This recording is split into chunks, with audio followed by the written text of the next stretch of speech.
ফের কল্পতরু মেলাকে কেন্দ্র করে তৃণমূলের গোষ্ঠীদ্বন্দ্ব প্রকাশ্যে। দুর্গাপুর কল্পতরু মেলার রাস কার দখলে থাকবে তা নিয়ে শাসকের দ্বন্দ্ব প্রকাশ্যে চলে এলো। নতুন বছরের জানুয়ারি মাসে দুর্গাপুর সাংস্কৃতিক মেলা কমিটির কল্পতরু মেলার আয়োজন করে গ্যামন ব্রিজ মাঠে। 10 দিন চলে মেলা, যে মেলা কমিটির মাথায় থাকেন রাজ্যের 2 মন্ত্রী মলয় ঘটক এবং প্রদীপ মজুমদার। গতকাল খুঁটি পুজো হয় মেলার, আর রাতেই সেই মেলার বুকিং কাউন্টারে লাগলো আগুন, পুড়ল বুকিং কাউন্টারে থাকা চেয়ার, ত্রিপল। আমরা মেলা কমিটির দুর্নীতির অভিযোগে সরব হয়েছিলাম, প্রতিবাদ জানিয়ে চিঠি চাপাটি করেছিলাম সব স্তরে। এখন এই দুর্নীতির মোড় অন্যত্র ঘুরিয়ে দেওয়ার জন্য বর্তমান মেলা কমিটির বুকিং কাউন্টারে আগুন লাগিয়ে দেওয়ার মতন কাজ করছে, শুধু তাদেরকে ফাঁসিয়ে দেওয়ার জন্য।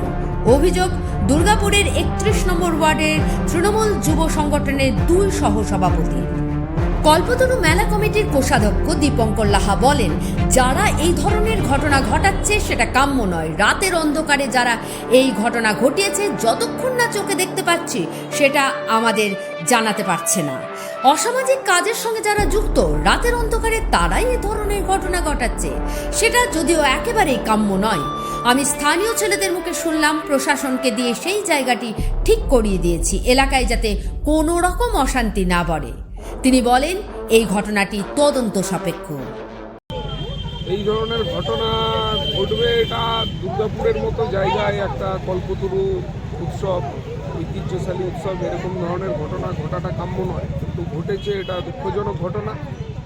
কারা ঘটিয়েছে না ঘটিয়েছে আমরা বুঝতে পারছি, কিন্তু রাতের অন্ধকারে কারা করে গেছে এটা তো ধরুন যতক্ষণ না চোখে দেখা যায়, সন্দেহের উপর মানে মিডিয়ার কাছে বলা যায় না। আমরা প্রশাসনকে চাপ দেবো যাতে এই সমস্ত অসামাজিক তত্ত্ব যারা আছে, যারা দিনের আলোয় যাদেরকে দেখা যায় না, রাতের অন্ধকারে এই ধরনের ঘটনা ঘটিয়েছে, আমরা প্রশাসনের কাছে দাবি রাখবো তাদের দৃষ্টান্তমূলক যাতে শাস্তি হয়।